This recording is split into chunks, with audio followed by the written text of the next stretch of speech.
Olá, Baruti, boa tarde. Marcos, boa tarde. Então, boa tarde, gente, a todas, todos. Vamos iniciar nossa reunião aqui extraordinária do colegiado. Então, essa reunião ela foi chamada de forma extraordinária para a gente conseguir aprofundar em alguns temas do edital de seleção do mestrado e doutorado. A ideia é que não seja uma reunião decisória, né, que a gente tenha decisões aqui. Isso aconteceria na próxima semana, na reunião ordinária do colegiado, que a gente vai votar, de fato, o edital. Mas a ideia é que a gente possa aprofundar os temas que estão em discussão. Um desses temas é o tema da aplicação da lei de cotas, né, na nossa seleção.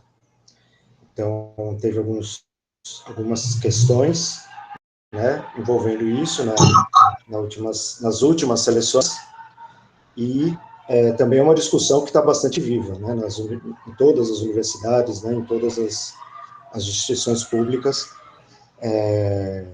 sobre todas as questões que envolvem isso, né, inclusive fraude, etc. Né. Não é o nosso caso, mas, mesmo assim, a gente sentiu, né, nas últimas discussões, que falta um pouco de acúmulo sobre o tema. Então, sobram as dúvidas, né, e aí a gente tem mais um edital para fazer, então a gente decidiu chamar o setor aqui na universidade que mais tem feito essa discussão, né. Então, o Núcleo de Estudos e Pesquisas Afro-Brasileiras e Indígenas, né, é um dos grupos que tem feito essa discussão, inclusive participando aí da luta do movimento negro no geral, né, e principalmente essa discussão também da aplicação da lei de cotas na universidade, e por isso que a gente convidou, então, o NEAB, e veio aqui uma pessoa próxima da gente, né, inclusive, que muitas pessoas aqui conhecem, o professor José Antônio Baruti, aqui do Departamento de Biologia Molecular, que faz parte do NEAB, e do movimento negro em geral, né, Baruti. Então, a ideia é que a gente comece com a apresentação dele sobre o tema, e depois a gente possa fazer perguntas, uma discussão sobre isso. Aí depois a gente deixa o professor à vontade, né, para se ele quiser se retirar da reunião ou não, para a gente discutir os outros temas do edital. Pode ser assim? Quanto tempo você precisaria, Baruch, para iniciar, para fazer uma fala? Olha, aí eu organizei aqui em dois momentos. Uma primeira parte para apresentar algumas coisas, alguns pontos relativos à resolução, ao edital de vocês, tá certo? E alguns pontos ligados à Lei 10.169, que tem a ver com a aplicação de pontos ligados à zoologia na questão de ensino. Pode ser de graduação, pós-graduação, ensino médio, seja lá o que for. Aí eu dividi nesses dois momentos, tá bem? Porque aqui questão de acho que 50, 60 minutos dá para fazer as duas coisas. E, como eu estava achando que era presencial, eu tinha organizado um tipo de material. Como é online, eu não sabia que ia ser online, aí já muda. É uma coisa, fica uma coisa mais direta, mais eu tinha uns vídeos para apresentar, algumas coisas para mostrar, algum detalhamento, que no formato como está, dificulta de fazer, de trazer esse material. Aí eu vou direto para esses dois pontos que eu estou comentando com vocês. Certo? Isso? Beleza, fica à vontade, Baruch, para iniciar. Bom, primeiro, sim, uma das poucas oportunidades que a gente tem na tela aqui, os rostos assim, a gente se conhece de longa data, né? Tal, tal Josias, o Washington, o próprio Márcio, tá? O cidadão aqui da sala do lado, um tal de Luiz Francis Marques. Então, é uma fala que a gente faz para pessoas mais próximas. E é muito raro.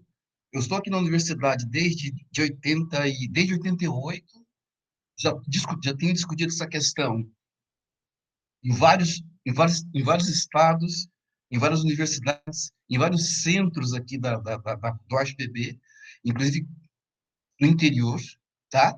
E é a primeira vez que, desde 88, existe, a gente é chamado para discutir esse tema diretamente no centro e, muito especialmente, diretamente concurso no qual eu estou atuando de forma específica na licenciatura, tem aproximadamente aí acho que uns 10 anos, que desde quando separou a licenciatura e o bacharelado, eu tenho atuado de forma altamente específica, mas mais com somente com a licenciatura. Então, aqui, ó, deixa eu colocar aqui, o Márcio mandou para mim a, a minuta do edital que vocês estão elaborando, que vocês estão discutindo. E ali eu fiz algumas anotações que eu vou tentar, deixa eu ver se projetar, mostrar aqui para vocês. Só um segundinho, peraí.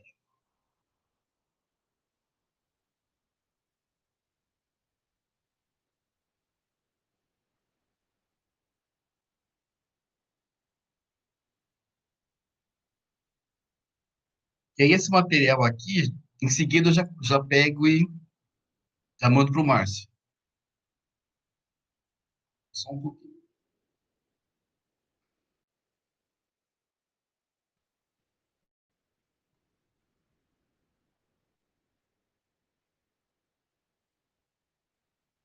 Vocês estão visualizando aí? Tá?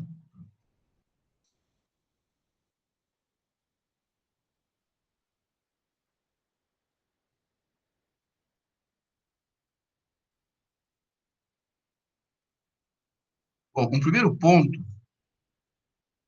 um primeiro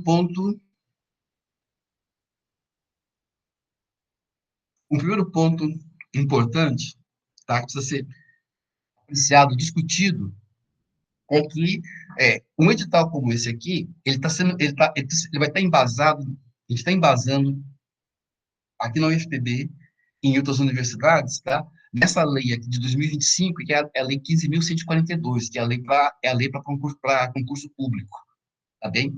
E um ponto que eu acho que precisa ser trazido aqui para o edital, pelo menos eu não li quando eu estava preparando o material, é essa questão aqui da vacância das vagas, certo?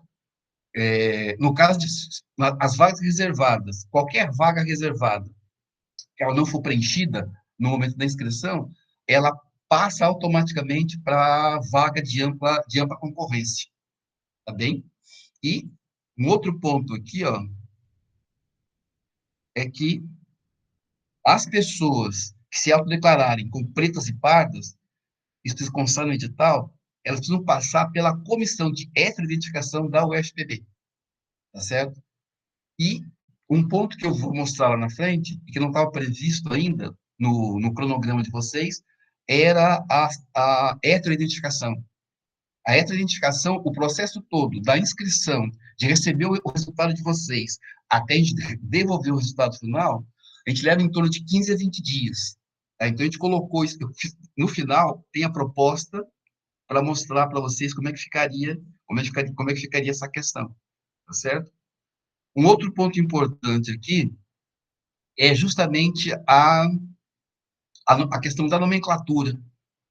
Às vezes no edital, vinha aqui, vocês usavam ali, vocês estavam usando o termo, peraí, vocês estavam usando o termo ali, pessoas pretas, tá?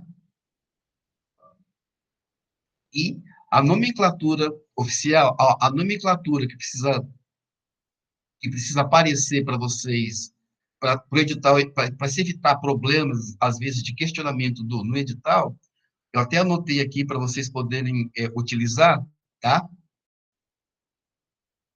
É justamente. Puxa, só um pouquinho, pessoal.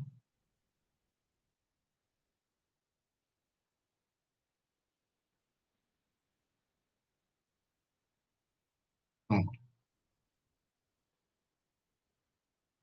É justamente a terminologia que precisa aparecer no edital, toda vez que for falado sobre pretos e pardos, é que esses grupos fazem parte, se é isso aqui, os candidatos pertencentes à população negra, pessoas pretos e pardos, tá? Aí é uma nomenclatura que precisa ser utilizada para o restante de todo o edital, tá bem? E aí, aqui, ó, no item 4.10, vocês trazem aqui classificação única, certo? Mas aqui, na classificação única, um ponto que precisa ser explicitado vai ser o quê? Como será organizada essa lista final de quem for classificado, trazendo para ela os cotistas, tá? No caso, não somente os pretos e pardos, mas todas as cotas que estão concorrendo aí no certame, tá bem? Então, nessa lei aqui, ó, que é a lei atual de concurso público, a 15.100... Baruti, só Oi, rapidinho. É que tá fora da tela do texto. poxa, espera aí então, espera aí. Poxa, espera só um Desculpa. pouquinho, né? E é que para mim estava aparecendo. Não, ela está transmitindo, mas está a janela do Windows, Espera sem aí, o arquivo. espera aí. Deixa eu ver aqui, só um segundinho.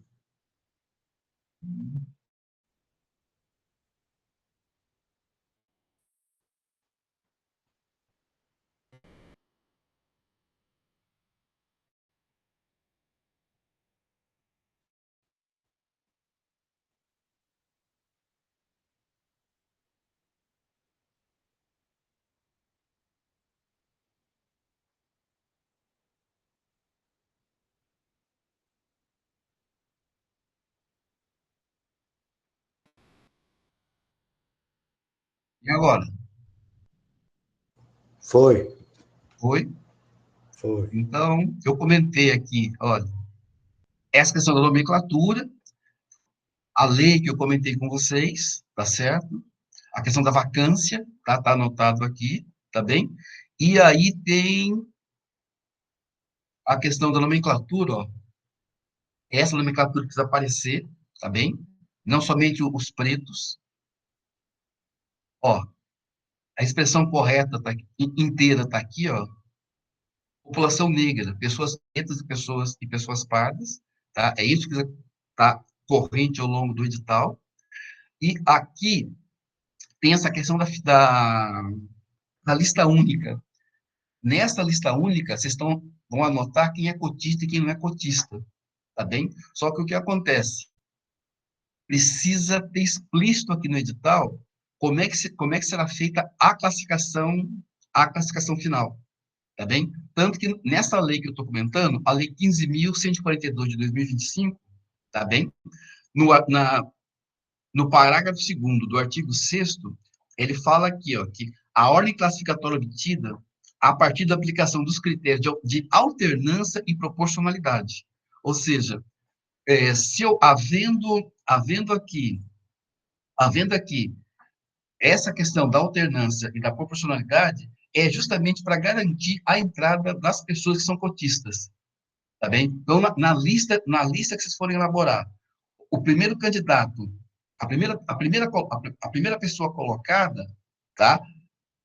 A segunda, a terceira, não elas propriamente, elas não serão as primeiras a serem convocadas. Então, se eu tiver um cotista, seja lá de qual categoria que for, presente nessa lista, essa pessoa, ela venha a ser convocada. E a partir daí, eu faço o quê? Eu vou fazendo uma alternância no sentido de privilegiar cotistas e não cotistas. Tem algumas, às vezes em concurso público, ou então às vezes concurso grandes, por exemplo, um concurso grande, como seria num INSS, ou então num concurso grande para técnico administrativo, em geral se fazem duas listas, e aí depois dessas duas listas se intercalam as notas e vão fazendo a chamada de forma a contemplar as categorias que nós temos que estão aqui representadas no caso, pelas cotas, tá certo? Então, com base nessa lei, tá bem? Seria necessário trazer no edital que a chamada para a lista final será com base nessa acontece. Aqui a lei, ela não fala quem eu vou chamar primeiro, certo? Mas com base, por exemplo, na lei que a gente tem pensando na maior presença dessas pessoas cotistas dentro da universidade, o ideal é que se chame primeiro um cotista, um não cotista, aí outro cotista, e aí vai fazendo essa alternância até chegar ao final de ocupar todas as vagas. Se nesse momento aqui do processo, se a qualquer momento do processo ficar faltando, sobrar vaga, novamente aqui, uma primeira situação, você tem o total de vagas de cota não foi preenchida lá no início. Essa vaga já passa para ampla concorrência. Chegou nessa segunda etapa do processo, nenhum cotista, nenhum cotista chegou, passou por, teve nota suficiente para ser selecionada para continuar no certame, está sobrando vaga, essas vagas novamente vão sendo repassadas lá, essas vagas, elas são passadas lá para ampla concorrência, tá bem? E um outro ponto aqui, ainda vai estar relacionado aqui justamente com o edital, tá? Então, veja, no edital, ele vinha aberto, ele vinha organizado direitinho até o dia 24 de fevereiro. De 24 de fevereiro, ele pulava para uma outra data aqui, que seria a divulgação do resultado seletivo. No dia 25, inicia o processo de heteroidentificação. Então, no dia 25, o encaminhamento para a comissão de heteroidentificação de documentação, fotografia, e-mail, número de CPF, para a comissão. A comissão fará a convocação das pessoas que nós recebemos, tá bem? No dia 2 de março, a convocação. Dia 9 de março, o procedimento de heteroidentificação. Dia 10 de março, o resultado preliminar. No dia 11 de março, início de prazo para recurso. Esse prazo aqui não está colocado, mas ele vai de 11 a... Isso está escrito aí, essa agenda? Está tudo aqui, Márcio. Eu estou transmitindo. Tá, é só abaixar um pouquinho. Não, mas não desceu a página. Pronto. Tá, Foi agora? Está na página. Pronto. Então, veja, ó. Não, está parado. Trouxe para mim. Eu acho que aí está em outra janela. Aí está transmitindo apenas o Word. Ele está em outro PDF. Deixa eu ver de novo aqui. É que para mim aqui... Peraí. Oxi. Peraí, gente. Eu acho que tem uma função de apresentação que é apresentar a tela inteira. Aí o que o senhor estiver transmitindo, na sua tela vai aparecer para a gente. Deixa eu ver aqui de novo, peraí. Vou ver aqui.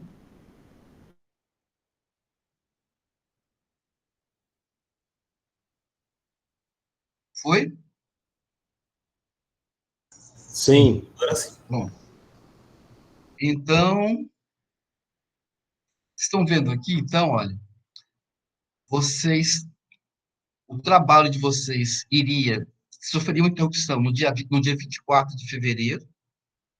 No dia 25 de fevereiro até o dia 18 de março, seria com a comissão de identificação. Então, no dia 2 de março, a convocação.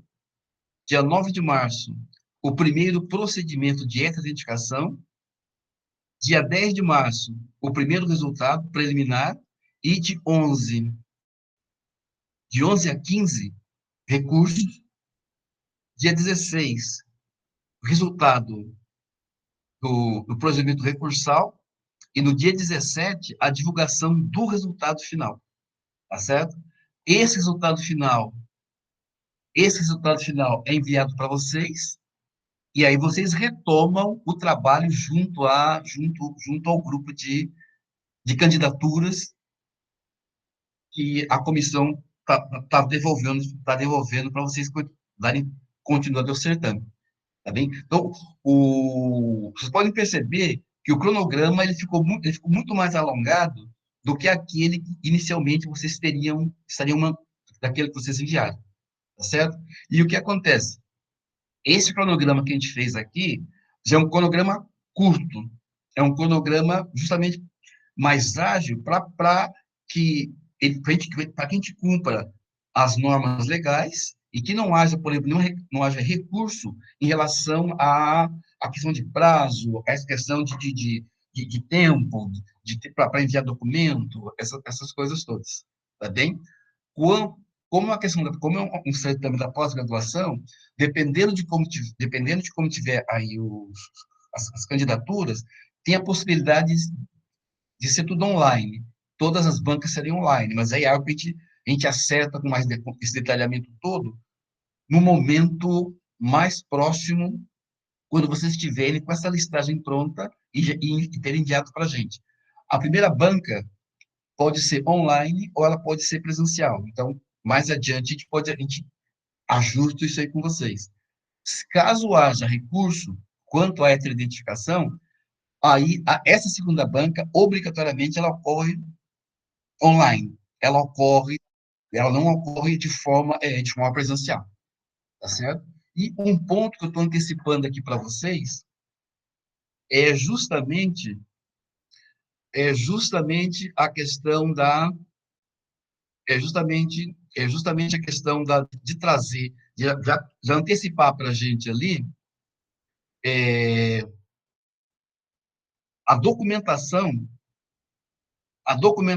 para que a gente faça a identificação sem maiores dificuldades, sem maiores problemas, tá? Então, um detalhe que será mudado na nossa resolução, agora, nesses próximos meses, daqui até janeiro, no máximo, a nossa resolução interna vai mudar. Então, no momento oficial, se a gente fosse fazer a identificação de vocês agora, em novembro, ou no máximo em dezembro desse ano, nós não precisaríamos das fotos antecipadas dos candidatos, das pessoas, certo? Aí eu fecho aqui, no caso, o edital de vocês, dizendo como são essas fotos. Foto do rosto frontal, lateral direita, lateral esquerda, mão direita, dorso, palma, tá vendo? Mão esquerda, dorso, e mão esquerda, palma. São 7 fotografias. Essas informações todas estão colocadas de uma forma organizada no edital que eu vou entregar agora, que eu vou repassar para o Márcio, tá certo? E veja, alguns detalhes aqui, por exemplo, a ausência do cronograma de heteroidentificação,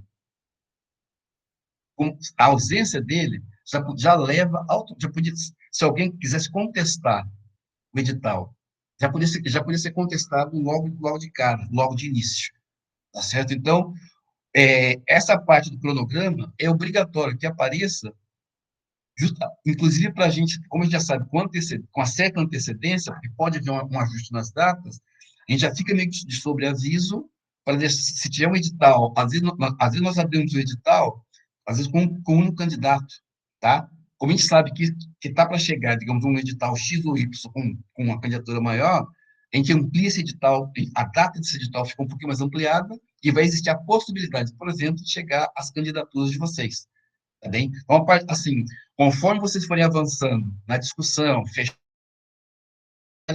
quando o edital estiver fechado, aí é importante que o Márcio dê um toque para mim, para eu ver como ficou realmente o cronograma, se as datas que nós propusemos foram aquelas, ou se houve alguma alteração, já para a gente ficar de sobreaviso para pensar a banca, pensar a organização de como tudo isso aí vai proceder. Mesmo porque a seleção de vocês ocorrerá seguindo esse cronograma que é proposto aqui, no mês de fevereiro, no mês de março, que é quando nós estamos ainda sob o impacto do SISU, tá bem? No SISU, a gente tem que identificar, em questão de 2, 3 meses, uma faixa de 3 a 4 mil pessoas. Então, tem que deixar uma banca separada, assim, uma banca de reserva, que não está trabalhando no SISU só para atuar com vocês e com outras demandas que surjam mais ou menos nesse momento. Então, daí a importância de a gente manter no contato, Márcio, para a gente poder realmente ter o grupo ali à disposição, não ser aquela banca retirada às pressas do SISU para trabalhar com vocês, tá? E para realmente ter a banca descansada e apta para trabalhar naquele momento, durante esses 14, 15 dias, com as informações que vierem aí da pós-graduação. E um ponto que é específico, que é importante para a gente, é o seguinte: para cada concurso como esse de pós-graduação, nós temos que formar duas bancas. Caso a segunda banca, ela acontecerá caso haja recurso. Se não houver recurso, só a primeira banca atuou. Mas a gente tem que estar sobre aviso, porque se houver um único recurso, eu tenho que ter um outro grupo de pessoas da avaliação para atuar, seja lá com quantas pessoas forem aí que vierem do curso da pós de vocês ou de outra demanda que estiver ocorrendo ao mesmo tempo aqui na universidade. Tá bem? Tá certo? Isso aqui tudo, tá tudo ditado, tudo organizado, eu repasso para o Márcio direitinho, para vocês sentarem, discutirem. E ver, se tiver alguma dúvida em relação a esse primeiro tema que eu trouxe, a gente para e conversa. Se não houver, eu passo para um outro assunto que eu também preparei para poder conversar rapidamente aqui com vocês. Aí vocês ficam à disposição de vocês.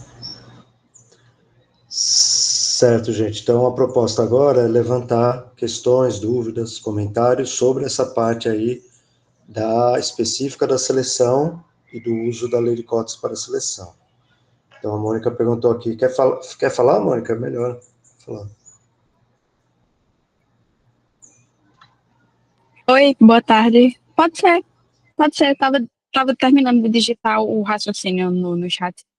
Mas era só sugestão, o professor citou, né, de fotos, a forma das fotografias, desse processo e tal. E o edital de seleção de mestrado e doutorado da UFRN, ele traz imagens ilustrativas, mas assim, mostram como fazer essas fotos, esse processo. Aí foi só uma sugestão de incluir no edital isso. Sim. Ô, Mônica, veja, eu coloco um link, tem um link aqui que chama aqui para a comissão de identificação. E lá nesse link, esse demonstrativo que você chama para esse edital, a gente também mostra aqui para vocês como ocorre ou como não ocorre, tá bem? E a qualquer momento, a comissão fica à disposição para conversar, mostrar, tirar alguma dúvida. Porque, veja, a comissão de identificação da UFPB, porque, veja, pessoal, um ponto muito sério aqui na identificação é o que nós chamamos de afroconvenientes, tá certo? O camarada se descobriu pardo no dia que soube que tinha cota. Aí o cara virou pardo, automaticamente. Tem gente de olho verde, olho azul, tá certo? Eu converso muito com o Luiz sabe a loucura que é o negócio que eu bato os papos com ele. Nós temos um caso aqui, já está rolando há quase um ano. O camarada, ele seria aceito para morar na Noruega, com a maior tranquilidade, na Suíça. Mas o cara invocou, que é pardo. O processo dele já está lá no STF e a gente firmando posição aqui contra o cara, tá? Então, veja, professora Mônica, grupo como um todo, Washington, Pedro, Luiz, nós temos um diferencial na heteroidentificação. Tradicionalmente, é o rosto, cabelo e nariz, cor da pele. Acabou. Tá bem? Agora, o que fazem os afroconvenientes? Banho de sol, bronzeamento artificial, alguns têm a audácia de colocar prótese interna no nariz, para o nariz alargar, tá bem? Agora, existem algumas situações mais difíceis da pessoa falsear, tá bom? Uma delas, as digitais das mãos. Olhem as digitais de vocês aí, por favor. A digital de vocês é tão escura quanto a minha, as linhas principais? Não. Então, aí a gente já pega a gente. Tá bem? Pega a gente. Fotografia do rosto frontal é o clássico, tá? Fotografia do rosto lateral está escrito aqui nas normas, dando um sorriso. Por quê? Quando a gente sorri, aqui, ó, não formou um furinho aqui? Sim ou não? Vocês viram? Tecnicamente, é a gelazina. É uma marca anatômica, tá bem? Popularmente chamado covinha do amor. Para fazer isso artificialmente, cada uma custa uns 10 mil reais. Você não vai investir 20 mil para fazer a gelazina, tá certo? E aí, veja, e aí, daí que é importante que as imagens apareçam, tá? E que, a qualquer momento, a comissão de vocês estiver trabalhando, converse com a nossa comissão para tirar dúvida quanto a essas fotografias, tá certo? Então, com esse detalhamento da mão, da presença da gelazina, a gente trabalha com uma segurança muito grande em relação a aceitar ou ele ou ela, ou para recusar ele ou ela. Tá certo, Mônica? Então, em geral, os editais de outras universidades que aparecem, eles são muito mais simplificados, no quesito foto. O nosso é mais detalhado, ele é mais rico, no sentido desse rigor que nós temos para tentar brecar o que nós chamamos de afroconvenientes, tá certo? Beleza? Mais alguma questão? Tem uma questão que surgiu, a gente já discutiu e não tem muita resposta para isso, e pensou que as alternativas poderiam ser iguais, porque não sei se foi na última seleção, algumas atrás, Josias pode falar dos detalhes aí, se eu tiver errado, um aluno perguntou, questionou, estava tranquila, né, acho que não teve nada muito sério, né, nem nenhum tipo de ameaça, digamos, mas ele questionou, porque tem algumas etapas que acabam sendo, principalmente a etapa de currículo, né, de títulos, ela acaba uma nota comparativa, né? Sim. E aí ele questionou se o pessoal das ações afirmativas não deveria estar numa lista própria e que não fosse comparada com a ampla concorrência. É isso, né, José? Eu vou tentar explicar de forma sintética. Nós sempre fazemos, na verdade, já fizemos duas listas e já fizemos uma lista única, sinalizando quem eram os cotistas.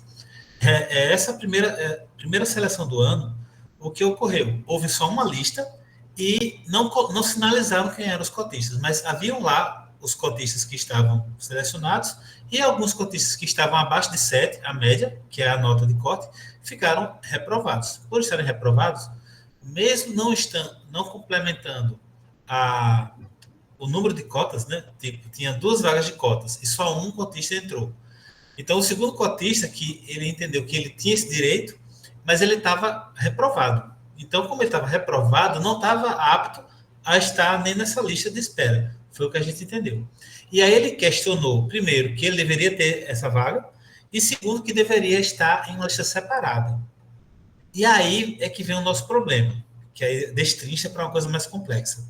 Uma das nossas etapas é a nota do currículo, que envolve fazer um ranqueamento das notas e depois comparar as notas entre os candidatos. Então, o candidato com maior currículo fica com a nota 100, ou é 10, se não me engano, e aí faz a raiz quadrada com os demais, com o denominador comum, a nota total deles, isso, 10, Pedro está confirmando aqui, e aí os professores que estão mais acostumados a fazer o cálculo podem detalhar isso.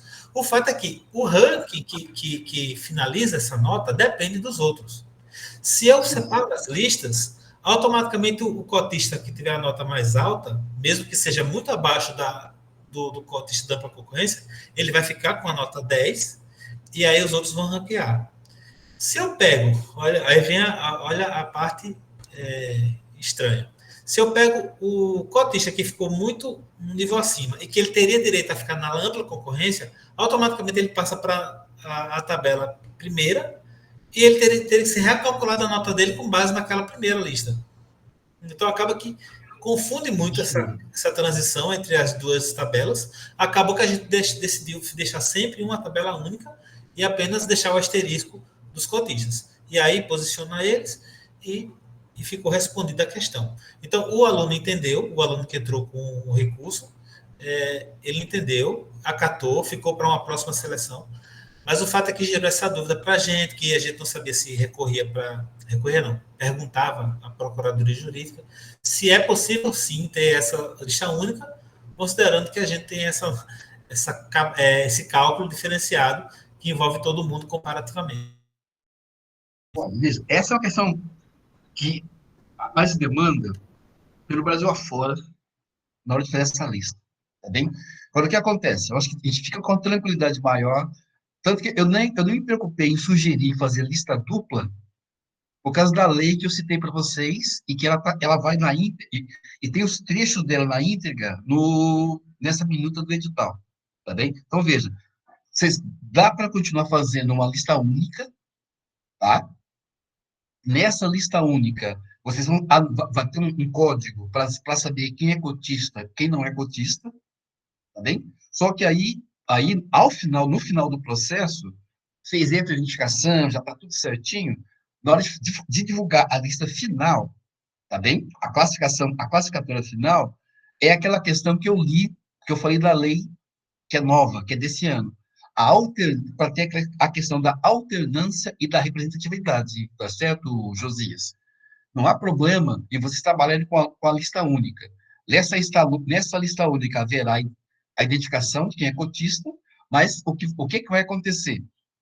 Lá, quando o resultado final tem que ser representativo da seguinte forma: o primeiro, cotista; o segundo, não cotista; terceiro, cotista; quarto, não cotista. Obrigatoriamente o quê? Essa alternância. Tá bem? Agora, para evitar um questionamento maior, tá? Ou que voltem a conversar isso com vocês aí, de forma amigável, ou mesmo sei lá, de forma, forma judicial, essa questão da alternância obrigatoriamente precisa constar do edital, tá bem? E nesse modelinho, nesse texto que eu trabalhei, e vou mandar para o Márcio, está lá colocada a lei, está lá colocado o artigo, está lá colocado o parágrafo. A única coisa é reestruturar a questão, formatar, a se encaixar melhor no estilo da escrita de vocês e fazer a publicação, tá certo? E essa lei que eu estou comentando com vocês, ela deixa eu ver, ela saiu, se não me engano, em maio desse ano. Então, para o edital passado, a gente não tinha essa questão oficializada ainda. Então, muitas vezes quem fazia ainda de forma, fazia daquela forma, realmente para pensar na representatividade. Mas agora, legalmente, já existe essa exigência da alternância. Apareceu uma questão aqui, mas eu não li. Não deu tempo de eu ler, que eu estava... Deixa eu localizar aqui, peraí. Foi o professor Pedro que perguntou se essa alternância seria os cotistas o primeiro e o terceiro, ou o segundo e o quarto. Eu estou entendendo que ele está querendo saber aquela questão, se primeiro preenche o cotista ou primeiro preenche o ampla concorrência. O professor já respondeu, não foi? Sim, vamos deixar bem nítido aqui para todo mundo. Veja, a lei de cota, ela existe para trazer o quê? Essa população historicamente excluída e marginalizada. Tá bem? A lei de concurso público não está escrito ali, olha, primeiro é A ou primeiro é B. Isso não está escrito ali. A lei, quando você chegar aí para ver, ela fala alternância. E agora, aí é a decisão política de vocês que vão fechar a questão. A primeira pessoa convocada é cotista ou não? É vocês que vão bater esse martelo. O colegiado vai bater esse martelo, porque a lei ela fala da alternância. É indubitável a alternância, mas a lei deixa em aberto quem se chama primeiro. Mas ela fala nas entrelinhas na questão da predominância e na questão que eu estou comentando. Então, por exemplo, se eu, Baruti, estivesse presidindo, estivesse organizando o certame, eu não teria a menor dúvida. A primeira pessoa a ser convocada seria cotista. A segunda, não cotista. A terceira, cotista. A quarta, não cotista. Tá bem, Pedro? Tá bem certo? Beleza? Aí é uma coisa que vocês vão sentar e vão bater papo a respeito disso. E, se a dúvida persistir, a gente pode bater um papo novamente, ou então fazer a consulta à procuradoria, mas aí com base na lei que eu estou citando para vocês. Pronto, Pedro. Não, aí tá, por exemplo, é justamente Nesse certame de pós-graduação, o número de vagas é no limite, é muito pequeno, tá bom? Mas veja, é justamente nesse momento que importa muito a questão da representatividade, tá certo? Para essa população marginalizada, para essa população que vem de uma outra condição socioeconômica e tudo mais, o impacto positivo desse grupo entrar de forma majoritária é socialmente muito importante. Por isso que eu coloco, se eu, Balut, estivesse à frente da comissão presidindo o certame, a primeira pessoa da lista seria a cotista, a terceira, por alternância, a quinta, até fechar todas as vagas. Tá bem? Porque, veja, pessoal, uma situação muito séria é essa questão da discriminação que a negrada sofre aqui no Brasil. Tá bem? Muitas vezes é a condição socioeconômica que permite a essa pessoa uma mudança de status social, um salário diferenciado, tá bem? Mesmo a gente falando, olha, a gente está ganhando mal. Bom, estamos ganhando mal, mas se a gente for parar para ver, nosso salário, em comparação com a média nacional, nós estamos lá em cima, tá bem? Então, quando a gente para ver essa população negra, uma grande parte, pessoas economicamente pobres, entrar para a graduação já é um diferencial qualitativo em termos de posicionamento na vida, tá certo? Entrou a pós-graduação, é uma outra situação completamente diferente. Aqui na Paraíba, por exemplo, a gente tinha um projeto num quilombo chamado Caiana dos Crioulos. Eu desenvolvi esse projeto há uns 10 anos. Depois que a gente chegou lá, os rapazes, a gente começou a conversar, começaram a se incentivar, e eles voltaram a estudar. Depois que um deles entrou na universidade, esse um meio que arrastou os demais. Então, esse primeiro entrou em educação física, uma outra entrou depois em psicologia, uma outra entrou em direito, tá bem? Então, aí é meio que é um efeito dominó, e é um efeito extremamente positivo para esse grupo que historicamente é marginalizado, tá certo?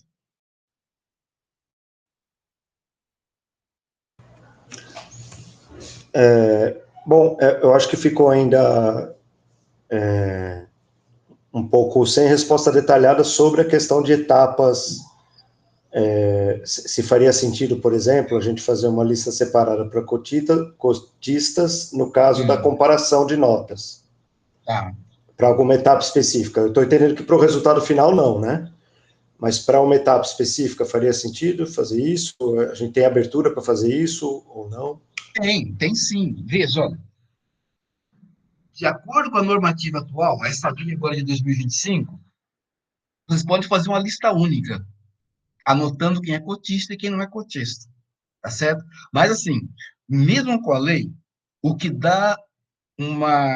vai dar para o certame de vocês e para qualquer outro, um outro tipo de visibilidade, que vai dar, digamos assim, realmente para perceber a justeza do certame, a justeza dos dados, a justeza dos resultados, tá bem? O ideal é que haja a lista em duplicado. A lista geral, desculpa, a lista da ampla concorrência e a outra dos cotistas. E finalizar fazendo essa questão da alternância. Tá bem? Quando nós fazemos as duas listas, que dá trabalho, tá? Mas aí existe um controle social mais efetivo a respeito de todas as etapas que estão ocorrendo. Quando a gente faz aqui o concurso público, existe esse diferencial, tá? Existe a lista da ampla concorrência e a lista de quem está concorrendo pela cota, tá certo? A questão, quando a gente para ter duas listas, é muita questão da transparência do certame e a visibilidade do concurso, tá certo? Mas o que vai dar, digamos, o que vai dar o fecho de ouro, o que vai dar, por exemplo, a questão da visibilidade, da inserção dessa população historicamente marginalizada, é o que a lei obriga a ter, ou seja, a alternância, tá bem?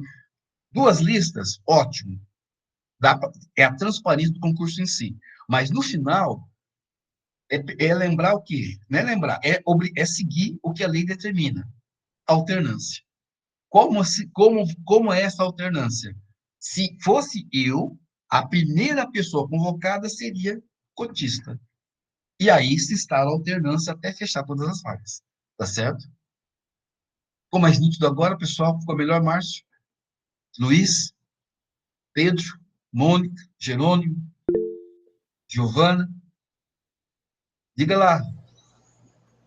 Eu acho que ficou claro agora, Zé. Eu acho que nesse sentido faria sentido realmente separar na prova, principalmente Sim. na prova de título, né? Porque aí você tem. Porque na prova escrita não há problema, né? Pronto. A nota não é comparativa, né? Mas na Sim. prova de título, você tem um impacto na nota de um Sim, desempenho, tem. na verdade. A pontuação total, um influencia o outro. E aí faria realmente sentido fazer duas listas, né? Pronto. Os Sim. cotistas com a pontuação. O cotista com a pontuação máxima fica com 10, e tem uma lista Isso, paralela. exato. Porque não é paralela, uma Exato. lista específica para ele. É a Né? lista E o oficial, cômputo mas geral a da lista nota deles também pronto. Exato. seria isso Não, separado dos demais. assim, eu não me preocupei muito inicialmente com essa questão.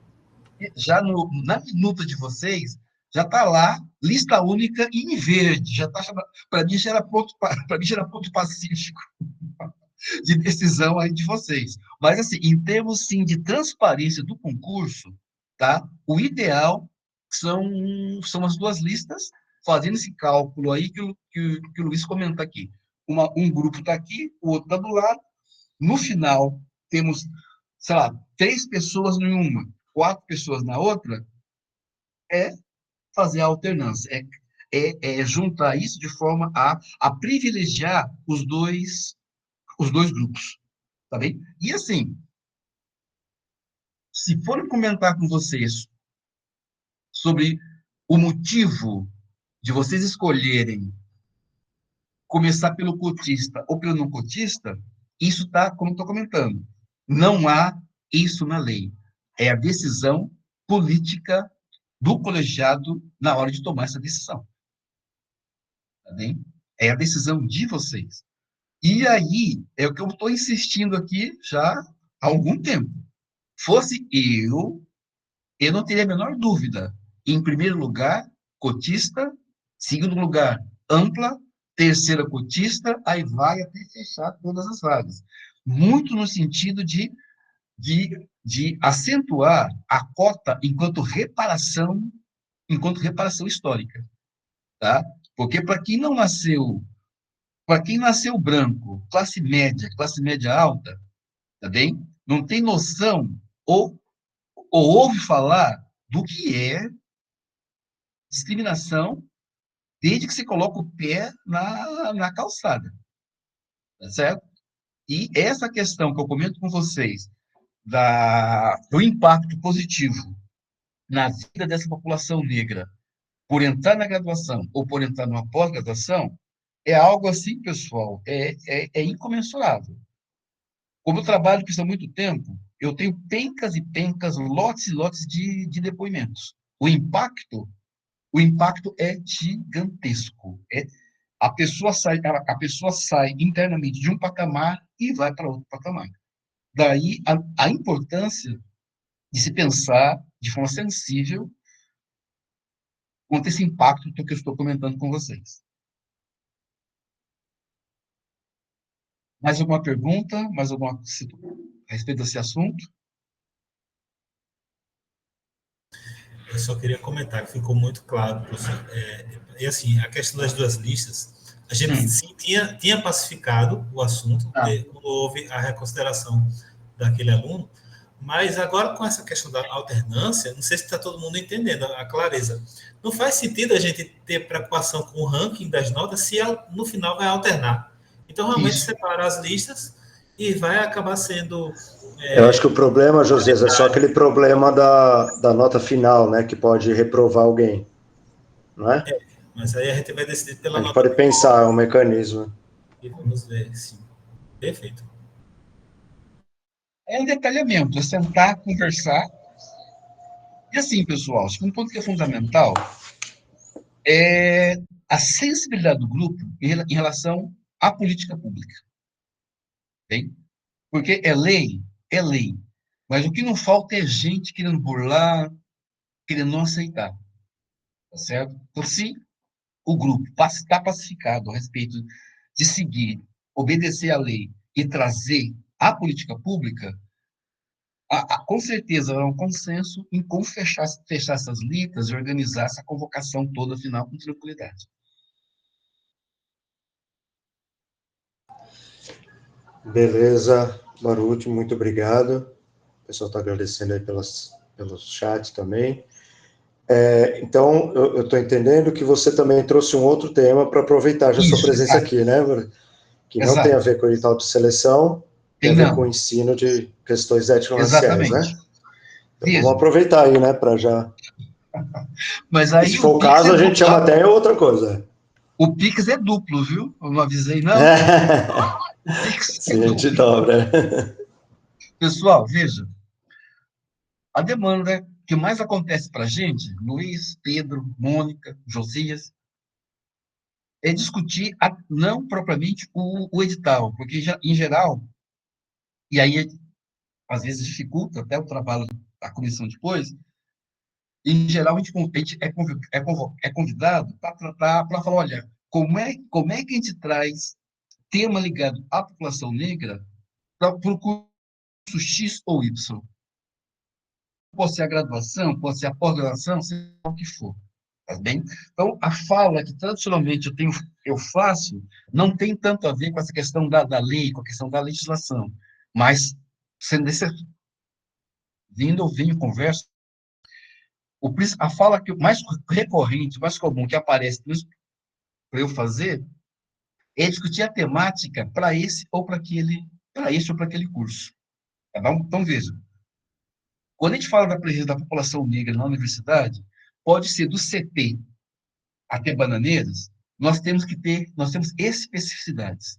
Não adianta eu querer trazer um tema X que não seja que não esteja amarrado dentro daquele curso, tá bem? Então, por exemplo, há 15 dias atrás eu tive uma conversa sobre esses temas com a nutrição, tá? Tem uma outra marcada para daqui uns dias com um curso de música, tá bem? E não adianta eu chegar lá para cada um dos cursos com a mesma proposta, com a mesma ideia. É melhor não ir, tá bom? Então, veja, quando a gente pensa na questão especificamente da zoologia, certo? Dois temas que a gente pode, nós temos como trazer, por exemplo, um ponto que é muito característico de vocês, a taxidermia, bem? Onde é que começou a taxidermia? Quem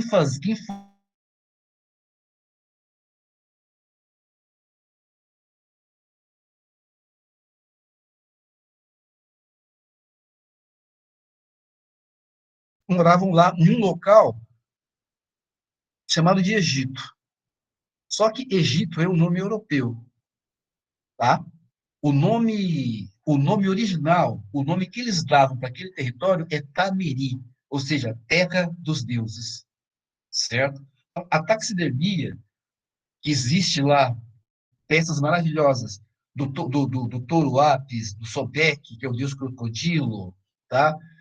Da deusa Bárside, que é a gata, é a base do que nós temos, da taxidermia atual que vocês fazem aqui nos laboratórios, certo? Então, o Egito em si, ele vem como sendo uma fonte de inspiração para trazer essa população negra para esse território, certo?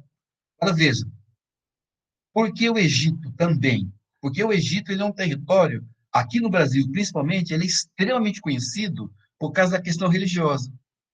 As religiões de base judaico-cristã, o Egito faz parte da Bíblia. O Egito faz parte do ordenamento religioso. Nós temos televisões aqui com minisséries calcadas no Egito. Só que aquele grupo que trabalha nessas minisséries, em termos de tonalidade de pele, está completamente errado. Quando nós vamos avaliar, principalmente pela ossatura do crânio, nós temos que, no Egito, desde as primeiras dinastias, desde o período pré-dinástico, a preponderância de uma população negra que veio da região do Sudão, da região da Etiópia, da região mais ao sul do continente africano.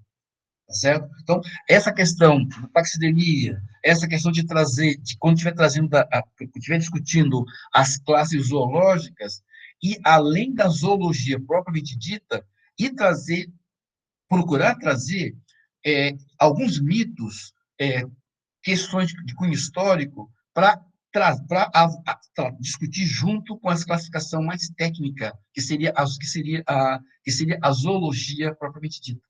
Tá bem? Um outro ponto importante que pode ser trazido para cá, mas que aí já é mais polêmico e a pessoa tem que estar preparada para ter dor de cabeça ou tem que estar bem preparada para discutir o tema, é trazer também, dentro da zoologia, a relação entre os vários animais que nós temos e a presença desses animais nos cultos afro-brasileiros, candomblé, jurema e... Então, por exemplo, dentro do candomblé existe o orixá, que é o Exu, que o animal dele é o bode, tá? Nós temos um outro orixá, que é Xangô, o animal dele é um cágado, a galinha da Angola, ou um peixe, e aí vai-se embora, tá certo? Uma outra questão importante nisso aí tudo, além disso que eu estou dizendo para vocês, é apresentar para os nossos estudantes os cientistas negros da área, certo? Por exemplo,